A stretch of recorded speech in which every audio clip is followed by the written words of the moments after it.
ಸರಿ, ನಿನ್ನೆ S T Somashekar ಮತ್ತೆ ಬರಬೇಕು ನಿಮ್ಮನೆ ಮತ್ತು ಏನು ಸರಿ ಕುತೂಹಲ ಪಡೋದೇನಿದೆ? ಅವರು ಶಾಸಕರಿದ್ದಾರೆ, ಅವ್ರ ಕ್ಷೇತ್ರದ ಯಾವುದೋ ಟ್ರಾನ್ಸ್ಫರ್ಸ್ ಕೇಳಕ್ಕೆ ಬರ್ತಾರೆ.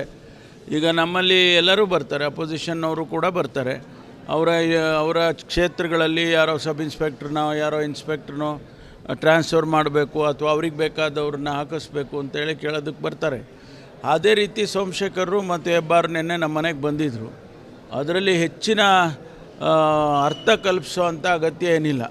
ಒಂದು ವೇಳೆ ಅವ್ರು ನಮ್ಮ ಪಕ್ಷಕ್ಕೆ ಬರ್ತಾರೆ ಅಂದರೆ ಓಪನ್ ಆಗಿ ಬರ್ತಾರೆ. ಕದ್ದು ಬರೋದೇನಿದೆ? ಕದ್ದು ಬರೋದೇನು ಅಗತ್ಯ ಇಲ್ಲ. ಈ ಕಾಲದಲ್ಲಿ ಯಾರೂ ಕದ್ದು ಬರೋದಿಲ್ಲ, ನೇರವಾಗಿ ಬರ್ತಾರೆ. ಅದಕ್ಕೋಸ್ಕರ ಈ ನೆನ್ನೆ ಬಂದಿದ್ದು ಮಾತ್ರ ಅವರು ಅವರ ಈ ಕ್ಷೇತ್ರಗಳಲ್ಲಿ ಟ್ರಾನ್ಸ್ಫರ್ಸ್ಗಳಿಗೆ ಲೆಟ್ರ್ ಕೊಡೋದು ಬಂದಿದ್ದರು. ಅದೇ ಪ್ರಕಾರ ನಾನೇ ಹೇಳಿದೆ ಅವರಿಗೆ, ನೀವು ಚೀಫ್ ಮಿನಿಸ್ಟ್ರನ್ನು ಕೂಡ ನೋಡಬೇಕಾಗ್ತದೆ, ಏಕೆಂದರೆ ಇಲ್ಲಿ ಬೇರೆ ಬೇರೆ ಕಾರಣಗಳಿರ್ತವೆ, ನೀವು ಅವ್ರನ್ನೂ ಒಂದು ಸಾರಿ ನೋಡಿ ಅಂತ ಹೇಳಿದ್ದೆ. ಅವರು ಹೋಗಿ ನೋಡಿದ್ದಾರೆ. ಎಲ್ಲಿಗೆ? ನೀವು ಅವ್ರನ್ನ ಕೇಳಬೇಕು. ನೋಡ್ರಿ, ನಮ್ಮನೆ ಬಾಗಿಲೇ ಯಾವಾಗೂ ತೆರೆದಿದೆ. ಕಾಂಗ್ರೆಸ್ ಮನೆಯ ಬಾಗಿಲು ಯಾವತ್ತೂ ಕೂಡ ತೆರೆದಿಟ್ಬಿಟ್ಟಿದ್ದೀವಿ ನಾವು, ಮುಚ್ಚೇ ಇಲ್ಲ. ನಾವು 1885ಇಂದ ಇಲ್ಲಿ ತನಕ ನಾವು ಕಾಂಗ್ರೆಸ್ನವ್ರು ನೆನ್ನೆ 138 ವರ್ಷ ಆಗೋಯ್ತು. ನಮ್ಮ ವಯಸ್ಸು 138 ವರ್ಷ. ನಾವು ಯಾವತ್ತೂ ಬಾಗಿಲೇ ಹಾಕಿಲ್ಲ. ಅವತ್ತಿಂದನೂ ಬಾಗಿಲು ತಗೊಂಡೇ ಕೂತಿದ್ದೀವಿ. ಬರೋರು ಬರ್ತಾ ಇರ್ತಾರೆ, ಹೋಗೋರು ಹೋಗ್ತಾ ಇರ್ತಾರೆ.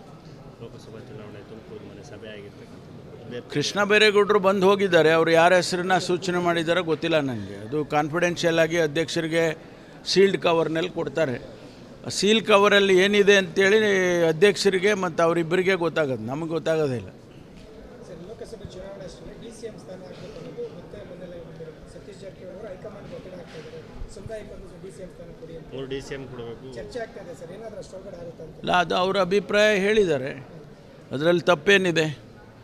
ಅವರವರ ಅಭಿಪ್ರಾಯ ಹೇಳೋದಕ್ಕೆ ಯಾರೂ ನಿರ್ಬಂಧನೆ ಹಾಕೋದು ಇಲ್ಲ.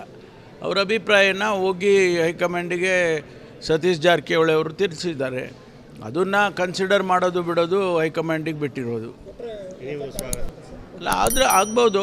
ಅವ್ರ ದೃಷ್ಟಿನಲ್ಲಿ ಆ ಸಮುದಾಯಗಳಿಗೆ ಉತ್ತೇಜನ ಕೊಟ್ಟಾಗ ಆಗ್ತದೆ. ಅವರೆಲ್ಲ ಕಾಂಗ್ರೆಸ್ ಪಕ್ಷಕ್ಕೆ ಮತ ಹಾಕ್ತಾರೆ ಅನ್ನುವಂಥ ಅಭಿಪ್ರಾಯ ಅವ್ರದ್ದಿದೆ.